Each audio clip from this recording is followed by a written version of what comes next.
وہ جلوے غیاب ہے، وہ نور کی کتاب ہے. اور آپ سے ہم جو پہلا سوال جو ہے وہ یہ کرنا چاہیں گے کہ درست اصطلاح کیا ہے؟ یہ مصحف فاطمہ ہے، صحیفہ ہے، یہ کیا ہے؟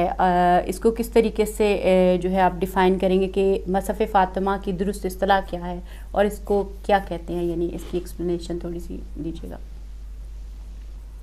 اہم سوال ہے مصحف فاطمیہ یا مصحف فاطمہ. اس کو کہا جاتا ہے، بعض اوقات اس کو صحیفہ فاطمہ بھی کہا جاتا ہے، لیکن درست اصطلاح جو ہمارے پاس روایات کے اندر آئی ہے وہ مصحف کی اصطلاح ہے. اور یہ کچھ رازوں میں سے بھی ہے، اسرار بھی ہیں. اسی وجہ سے چونکہ تاریخ کے اندر ائمہ علیہ الصلوۃ والسلام کی زندگی میں بھی اسرار میں سے تھا یہ اس کا معاملہ، اور اس کے بعد بھی ائمہ نے اس کی جو حقیقت ہے اس سے بہت لائق لوگوں کو آشنا کیا، اور اسی وجہ سے سوالات بھی اٹھے اس کے بارے میں، شبہات نے بھی جنم لیا، اور جن شبہات کا جواب گائے بگائے ائمہ علیہ الصلوۃ والسلام معصومین نے اپنی زندگی میں دیا ہے، اور وہ روایات ہمارے پاس موجود ہیں. اچھا یہ سوری چلے آپ پہلے کنٹینیو رکھیں اپنا بات، پھر ہم اگلا سوال کریں گے. مصحف فاطمیہ اس لیے منسوب ہوا کہ دراصل یہ مجموعہ ہے اس کلام کا جو فرشتوں کے ذریعے سے خداوند متعال نے وہ حقائق جناب سیدہ کی خدمت میں پیش کیے، جس کے اندر فرشتے اس میں وسیلہ بنے. اور یہ حقائق جو ہیں وہ چونکہ فرشتوں کے ذریعے سے باقاعدہ ایک وحی کی صورت میں، جس طرح سے وحی نبی اکرم کے اوپر آتی تھی اور انبیاء کے اوپر وحی آتی تھی، تو یہ وحی بحیثیت نبوت کے، بحیثیت رسالت کے منصب پر فائز نہیں آئی تھی، لیکن خداوند متعال نے کلام کیا تھا جناب سیدہ سے، اور فرشتوں کے ذریعے سے وہ وحی کی صورت میں جناب سیدہ تک وہ کلام پہنچا.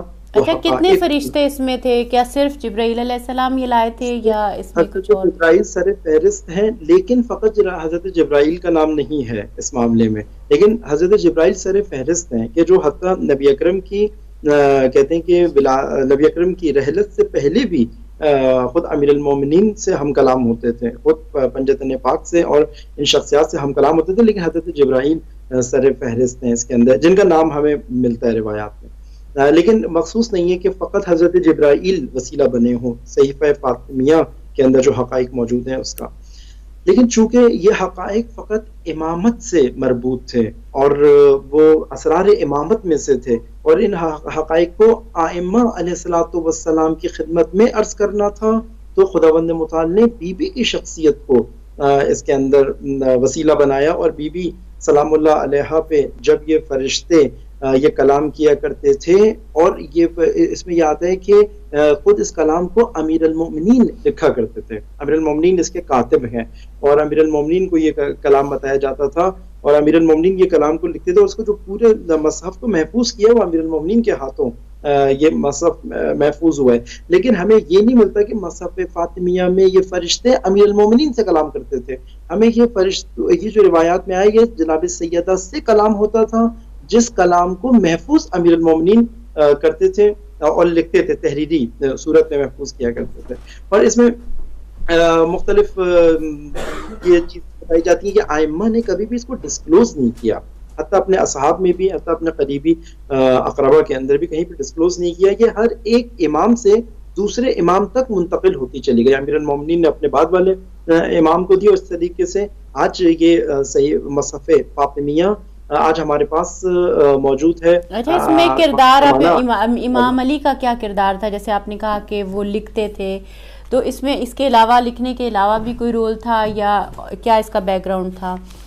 یہ خود اصل میں منتقل ہونا تھا. میں نے آپ سے فرمایا نا کہ یہ امامت کے منصب کے لیے سے متعلق اسرار تھے، کہ ایک امام معصوم کو جن اسرار کی ضرورت تھی کہ آگے کے، کیونکہ اس کے اندر واقعات کچھ ایسے تھے کہ آئندہ آنے والے واقعات سے پردہ اٹھایا جا رہا تھا، حتیٰ آئندہ آنے والے حکمرانوں کے بارے میں بتایا جا رہا تھا، آئندہ ہونے والے حوادث کے بارے میں بتایا جا رہا تھا، اور آئندہ آنے والے حوادث کے سامنے ائمہ معصومین نے کیا رد عمل دکھانا ہے، اور ائمہ معصومین کو خاص ہدایت کی جا رہی تھی. اس لیے یہ جناب سیدہ کے ذریعے سے امیر المومنین چونکہ اس وقت امام تھے، امیر المومنین کے میں تحویل ہوا اور دیا گیا، اور امین ترین روئے زمین کے اوپر موجود شخصیت نے اس کو محفوظ کیا جب جناب سیدہ کے اوپر یہ حقائق آئے.